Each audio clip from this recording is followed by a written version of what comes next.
মাদক জোয়া থেকে যুব সমাজকে রক্ষা করার উদ্দেশ্যে শান্তদিন সিটি ফুটবল টুর্নামেন্ট 2025-এর ফাইনাল খেলাটি কিন্তু কিছুক্ষণের মধ্যে অনুষ্ঠিত হবে।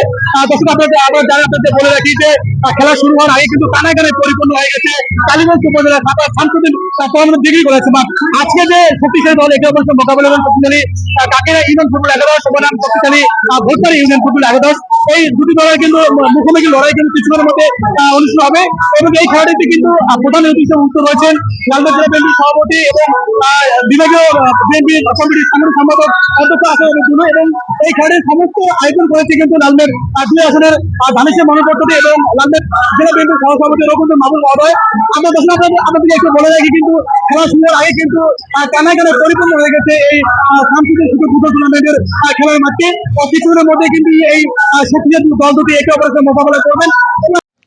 এসো দেশ ও পৃথিবী বদলাই, মাদক ও জুয়া থেকে যুব সমাজকে রক্ষা করার পরিকল্পনায় চাপারহাট শামসুদ্দিন স্মৃতি ফুটবল টুর্নামেন্ট 2025-এর জমকালো বিভিন্ন ডিসপ্লের মাধ্যমে ভিন্নধর্মী আয়োজনে ফাইনাল খেলাটি শুভ উদ্বোধন করেন লালমের জেলা বিএনপির সভাপতি ও বিভাগীয় বিএনপির সাংগঠনিক সম্পাদক অধ্যক্ষ আসাদুল হাবিব দুলু, যার আয়োজনে কালীগঞ্জ উপজেলায় এই প্রথম বিশাল আকারে এই ফুটবল টুর্নামেন্ট।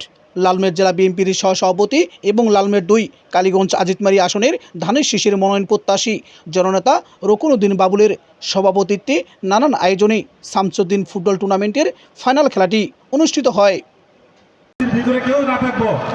বৃহস্পতিবার 25 সেপ্টেম্বর বিকাল 4টার দিকে লালমনিরহাটের কালীগঞ্জ উপজেলার চাপারহাট শামসুদ্দিন কমরুদ্দিন ডিগ্রি কলেজ মাঠে অনুষ্ঠিত ফাইনাল খেলায় ভোটমারি ইউনিয়ন ফুটবল একাদশ বনাম কাকিনা ইউনিয়ন ফুটবল একাদশ 2-1 গোলে ভোটমারি ইউনিয়ন ফুটবল একাদশ জয়লাভ করেন।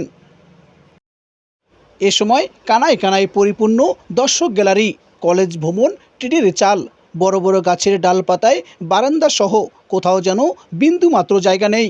এক কথায় বলতে গেলে হাজার হাজার দর্শকে পরিপূর্ণ শামসুদ্দিন কমরুদ্দিন ডিগ্রি কলেজ মাঠ। পিআর পদ্ধতি সম্পর্কে সাধারণ মানুষ অবগত নন দাবি করে প্রধান অতিথির বক্তব্যে আসাদুল হাবিব দুলু বলেন, দেশে আবারও ষড়যন্ত্র হচ্ছে। একটি সুষ্ঠু অবাধ নির্বাচনে পক্ষে বাধা হয়ে দাঁড়িয়েছে কিছু রাজনৈতিক কর্মকাণ্ড ও দল। তারা আমাদের সবক দিচ্ছে পিআর পদ্ধতিতে ভোট হতে হবে। আমি বলতে চাই, মানুষ পিআর পদ্ধতি কি বোঝে না। ভোট দিবেন লালমনিরহাটে, এমপি হবে গাজীপুরে। এমপিদের কোনো দায়বদ্ধতা থাকবে না। তারা জনগণকে বিভ্রান্ত করতে নতুন নতুন সবক দিচ্ছেন। আবারও ষড়যন্ত্র হচ্ছে। একটি সুষ্ঠু অবাধ নির্বাচনের পথে বাধা হয়ে দাঁড়িয়েছে কিছু কিছু রাজনৈতিক কর্মকাণ্ড দল, যারা নতুন জিনিস দিচ্ছে আমাদের সামনে, সবক দিচ্ছে যে পিআর পদ্ধতিতে ভোট হতে হবে। আমি বলতে চাই, আমাদের অঞ্চলের মানুষ পিআর সম্পর্কে জানে না। পিআর হলো ওই পদ্ধতি যে পদ্ধতিতে কোনো প্রার্থী থাকবে না। জনগণ ভোটাররা ব্যক্তিকে দেখতে চায়, তার যোগ্যতাকে বিচার করতে চায়, তার ক্ষমতাকে দেখতে চায়, তার সততাকে দেখতে চায়, মানুষকে কতটুকু ভালোবাসে সেটা যাচাই বাছাই করে না তার ভোট প্রয়োগ করবে। আপনারা কালীগঞ্জ আজিতমারির লোক ভোট দিবেন আর এমপি হয়ে আসবে গাজীপুর থেকে, এটা কি আমরা মানতে পারি? মানতে পারি না, কারণ তার কোনো দায়বদ্ধতা থাকবে না, সে জবাবদিহিতার মধ্যে থাকবে না। আমি আশা করি যে ষড়যন্ত্রের মধ্যে বাংলাদেশকে আবার ঠেলে দেওয়া হচ্ছে, আমরা করি সকল ষড়যন্ত্রের বেড়াজাল ছিন্ন করে আগামী দিনে একটা অবাধ, নিরপেক্ষ, শান্তিপূর্ণ, গ্রহণযোগ্য নির্বাচন বাংলাদেশে অনুষ্ঠিত হোক। সেই নির্বাচনে বাংলাদেশের মানুষ যাকে নির্বাচিত করবে সেই রাষ্ট্র ক্ষমতা পরিচালনা করবে। কালীগঞ্জ উপজেলাবাসী ও গ্যালারিতে হাজারো দর্শককে ধন্যবাদ ও কৃতজ্ঞতা জানিয়ে শামসুদ্দিন স্মৃতি ফুটবল টুর্নামেন্টের প্রধান আয়োজক জননেতা রকুনউদ্দিন বাবুল বলেন, আমি আপনাদেরকে অভিনন্দন জানাচ্ছি, কৃতজ্ঞতা প্রকাশ করছি যে গত 6টি ম্যাচে আপনারা সুন্দরভাবে সহযোগিতা করেছেন, এর জন্য কৃতজ্ঞতা প্রকাশ করছি। আজকে আমাদের মাঝে আমাদের প্রিয় নেতা, আমাদের সকলের প্রিয় নেতা, উনি প্রধান অতিথি হিসেবে আমাদের মাঝে উপস্থিত আছেন। আমাদের এই বর্ণের আয়োজন তাকে ঘিরে একটি পরিপূর্ণতা পেয়েছে আমি মনে করি।